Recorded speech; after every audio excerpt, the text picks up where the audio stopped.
Hello student, once again you are most welcome in this class in which I am going to teach you mathematics practice set 12।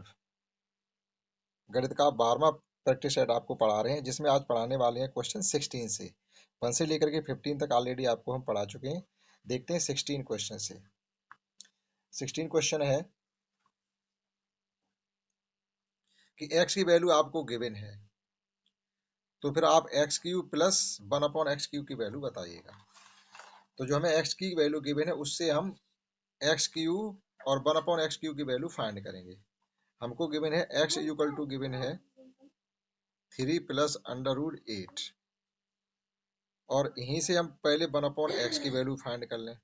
1/x की value हो जाएगी 1/3 plus under root 8। इसका हम rationalisation करेंगे तो ये जो number होता है इसका साइन चेंज करते हुए इसके न्यूमरेटर डिनोमिनेटर मल्टीप्लाई कर देंगे तो ये हो जाएगा 3 माइनस अंडर रूट 8 अपॉन, अब यह 3 प्लस अंडर रूट 8 हो जाएगा और 3 माइनस अंडर रूट 8 भी हो जाएगा तो ये हो जाएगा ए square minus B square. A plus B into A minus B की फॉर्म में कोई चीज आ जाती है उसे लिख सकते हैं A square minus B square, that is 9 minus 8। Under root 8 का स्क्वायर करेंगे तो 8 ही हो जाएगा, तो जो डिनोमिनेटर का टर्म है वो 1 बन गया।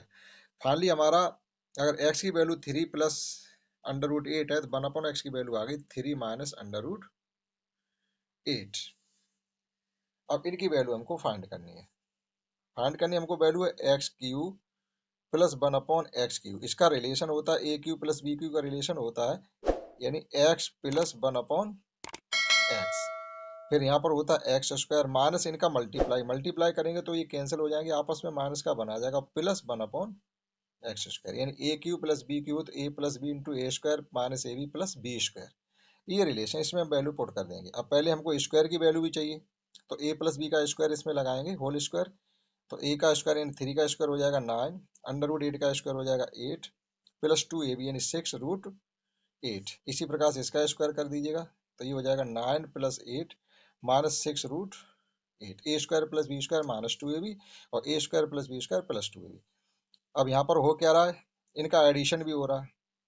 पहले एक्स और 1/x का एडिशन देखें, एक्स हमारा ए है और 1/x ये अंडर रूट 8 से अंडर रूट 8 कैंसिल हो जाएंगे, बचेगा 3 प्लस 3 6।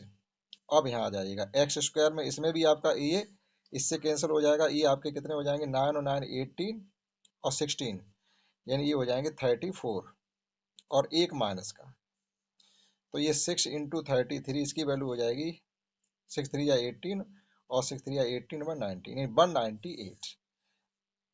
हमको x की वैल्यू केवन गिवन थी x प्लस अंडर रूट 8, तो हमको वैल्यू फाइंड करनी थी x³ प्लस 1/x³ की। तो इसकी वैल्यू फाइंड करने के लिए पहले हमने 1/x की वैल्यू फाइंड की, इसको रेशनलाइजेशन किया अंडर रूट 3 प्लस 8 से न्यूमरेटर डिनोमिनेटर मल्टीप्लाई करके, तो ये आ गया 3 माइनस रूट 8।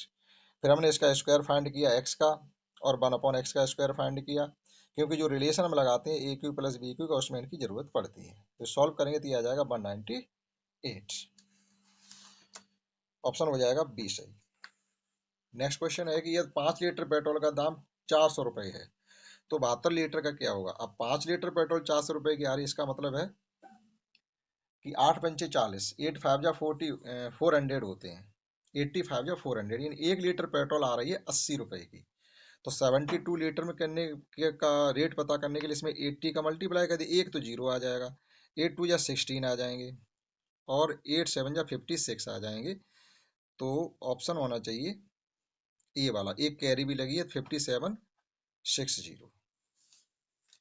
नेक्स्ट में हमसे पूछा जा रहा है x प्लस 1/x का व्युत्क्रम क्या होगा। तो व्युत्क्रम का मतलब होता है रेसिप्रोकल, तो इनका पहले सॉल्व करेंगे, जब सॉल्व करेंगे तो ये हो जाएगा एक्स स्क्वायर प्लस 1/x। ये हो गया आपका सॉल्व करने के बाद।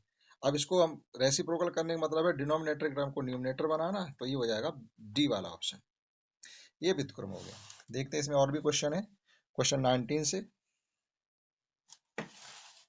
19 क्वेश्चन है कि एक 11 सेंटीमीटर और 4 सेंटीमीटर यानी 11 सेंटीमीटर लेंथ होगी और 4 सेंटीमीटर उसकी विड्थ होगी, एक आयताकार यानी रेक्टेंगुलर के आकार का पेपर है और उसके मोड़ करके एक बेलन बनाया जाता है जिसकी ऊंचाई हो जाती है 4 सेंटीमीटर, यानी उसकी जो विड्थ थी वो हाइट में चेंज हो गई है और जो इसकी ये लेंथ थी वो चेंज हो गई है उसके सर्किल वाले हिस्से में। तो इसका बेलन का आयतन बताना। तो इस प्रकार से कहा जा रहा है कि जो एक ये पेपर था इस प्रकार से, ये 4 सेंटीमीटर है और ये 11 सेंटीमीटर है। हमने जब इसको मोड़ा है तो एक बेलन बनाया, हमने इसी प्रकार से इसको मोड़ दिया गया तो ये बेलन बन के तैयार हुआ है इस प्रकार से, जिसकी हाइट है 4 सेंटीमीटर।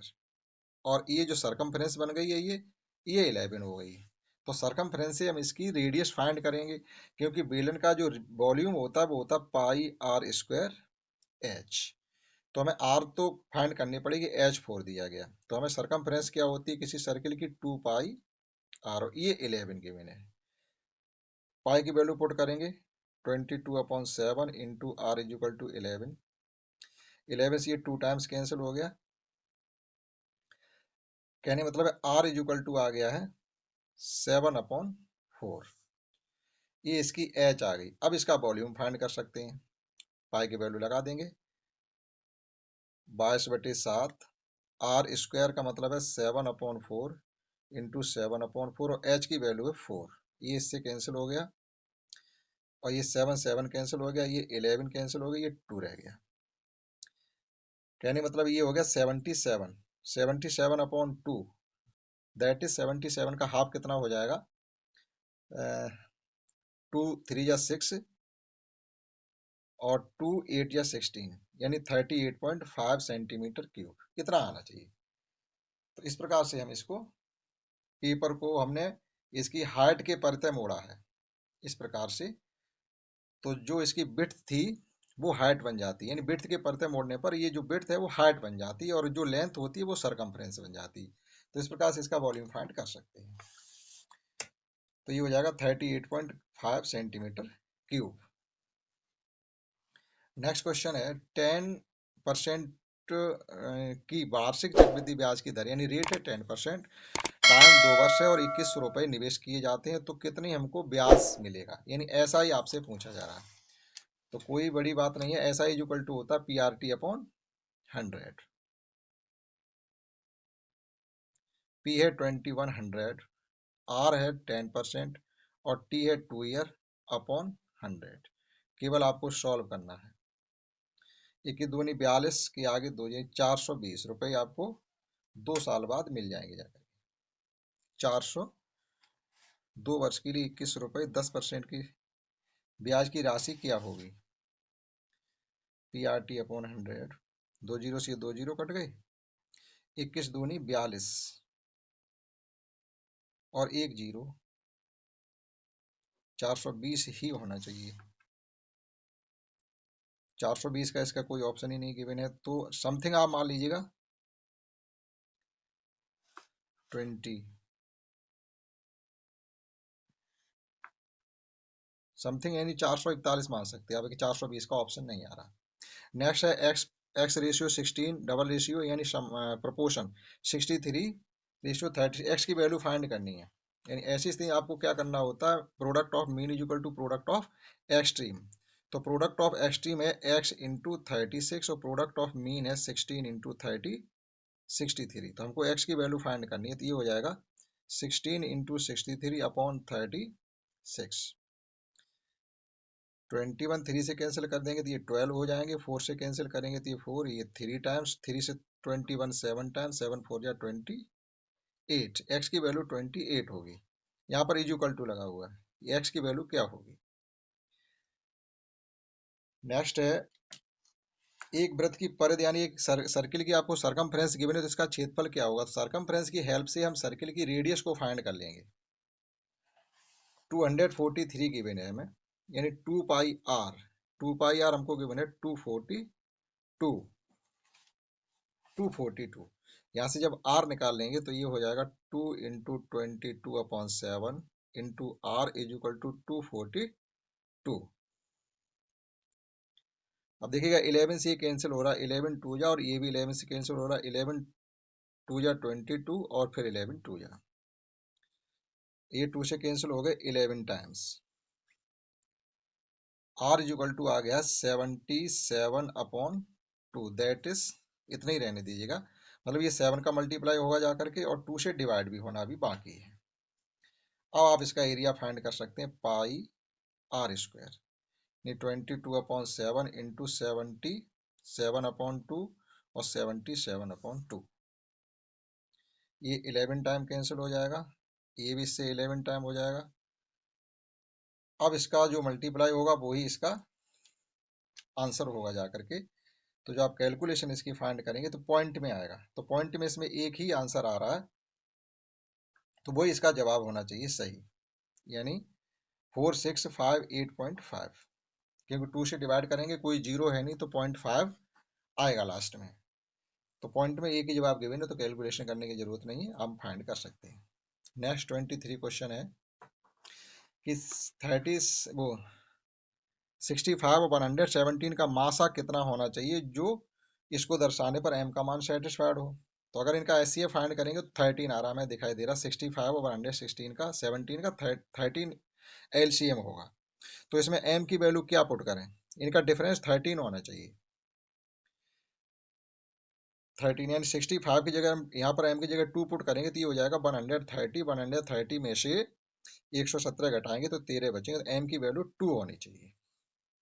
इसमें देखिएगा A square minus B square given है हमको, और अपॉन में दिया गया 0.94। तो A square minus B square की वैल्यू होती है A plus B into A minus B.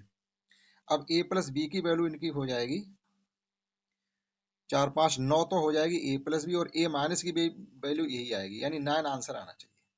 A plus B बचेगा, ए माइनस बी से 0.94 कैंसिल हो जाएंगे, यानी जब इसको सॉल्व करेंगे तो आ जाएगा 9 इंटू 0.94, 94 से 94 कैंसिल हो जाएंगे, तो केवल 9 बचेगा।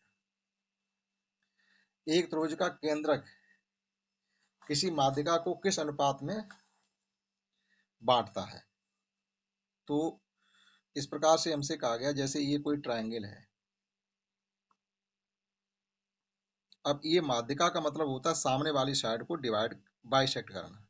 ये ए बी सी कोई ट्रायंगल है और ए डी इसकी मीडियन है, तो ये सामने वाली साइड को जो लाइन डिवाइड बाइसेक्ट करती है वो मीडियन कहलाती है माध्यिका। और माध्यिका, अब ये कह रहे केंद्रक, तो केंद्रक इसका होता है इस माध्यिका पर ऊपर से, जैसे मान लीजिए 3 सेंटीमीटर है तो ऊपर से 2 सेंटीमीटर छोड़ दो, यहाँ पर होगा, तो 2/3 में केंद्रक इस माध्यिका को डिवाइड किया करता है। इसी प्रकार से त्रिभुज के शीर्ष लंबों के संगामी बिंदु को क्या कहते हैं। जैसे शीर्ष लंब का मतलब होता है इन, जैसे ये है कोई ट्रायंगल और इसके वर्टेक्स से हम परपेंडिकुलर गिराते हैं, इस वर्टेक्स से परपेंडिकुलर गिराते हैं, इस वर्टेक्स से परपेंडिकुलर, जो पॉइंट कटिंग होता है वो लंब केंद्र हमेशा कहलाता है। नेक्स्ट क्वेश्चन 27 है कि ए की मासिक आय बी की आय से तो 20% अधिक है, और बी की जो है वो सी की आय की 30% है, और तीनों की मिलकर के इतनी है। तो आपको सी की इनकम बतानी है, सी की कितनी है। तो सी की बताने के लिए हम सॉल्व करेंगे। जैसे हमने मान लिया है कि सी की एक्स है और बी की एक्स की 30% है, तो ये हो जाएगा 3/10 लिख सकते 30% को, यानी हो गई 3x/10। और जो ए की इनकम है सी बी की इनकम से 120% ज्यादा है, तो ये हो जाएगा हमारा 3x/10 इंटू 120 को क्या लिख सकते हैं हम 120/100। तो ये एक जीरो से एक जीरो कैंसिल हो गई, और 2 से कैंसिल करिए, 2 6 जा 2 5 जा, दैट इज ये हो गई हमारी 18x/50। अब इन तीनों का एडिशन आपको करना है, a प्लस बी प्लस सी, तो ये x plus 3x/10 plus 18x/50, LCM 50 हो जाएगा तो 50 यहाँ आ जाएंगे, ये हो जाएगा 50x, ये हो जाएंगे 15x, और ये 18 ही रहेगा। जब इनका एडिशन करेंगे 50 15 65 18, 83x/50, ये इनकी टोटल इनकम है, और जो किसके बराबर दी गई है 83x/50 इजुकल टू गिवन है हमको 74700। यहाँ से x की वैल्यू केवल फाइंड करनी, वही जवाब है। तो ये 74700 इंटू 50/83, 83 से ये 9 टाइम्स कैंसिल हो रहा है, देखो 9 का मल्टीप्लाई करो, 9 3 या 27 और 9 8 या 72 कैरी 2, यानी 900 टाइम्स। 900 का मल्टीप्लाई 50 के साथ करेंगे तो 3 जीरो 9 5 जा 45। सी की इनकम 45,000 होगी आकर के। तो इस प्रकार से हम इस क्वेश्चन को कर सकते हैं। 45,000 किन्हीं दो परमीय संख्याओं के बीच में अनंत परमीय संख्या फाइंड की जा सकती है, कोई गिनती नहीं है। नेक्स्ट है कि एक वर्गाकार मैदान का क्षेत्रफल हमको गिवन है। तो वर्ग कैसे होती है? वर्ग का मतलब स्क्वायर होता है, इसकी सभी साइडें इक्वल होती है और उसका एरिया होता है 60 इंटू 60। 60 इंटू 60 441 है, यानी एक परफेक्ट स्क्वायर नंबर होता है हमेशा। इसका जब स्क्वायर रूट लेंगे तो ये 21 आ जाएगा। तो इसकी हमसे पेरीमीटर पूछी जा रही है, 21 इंटू 4 कर दीजिएगा, यानी 84 उस स्क्वायर की पेरीमीटर होगी। एक क्वेश्चन और बचा हुआ 30, उसे भी हम देखते हैं। 30 क्वेश्चन है कि यदि एक झील की लंबाई और चौड़ाई क्रम से 40 मीटर और 10 मीटर है और इसमें 1200 घन मीटर पानी दिया गया है, तो झील की गहराई क्या होगी? झील इस प्रकार से है, यानी हमारे क्यूबॉइड के टाइप की झील होगी। इस प्रकार से गहराई ये इस प्रकार की झील है। तो इसका जो वॉल्यूम होता है वो LVH होता है, यानी 40 इंटू 10 और हमने गहराई मान ली H है, जो कि बराबर है 2100 की। इसको सॉल्व करेंगे, अननोन वैल्यू फाइंड हो जाएगी। ये इससे जीरो कैंसिल, 10 से ये जीरो कैंसिल, सॉरी 1200 है ये, और 4 से 12 डिवाइड करेंगे 3 टाइम्स, यानी वह झील 3 मीटर गहरी होनी चाहिए।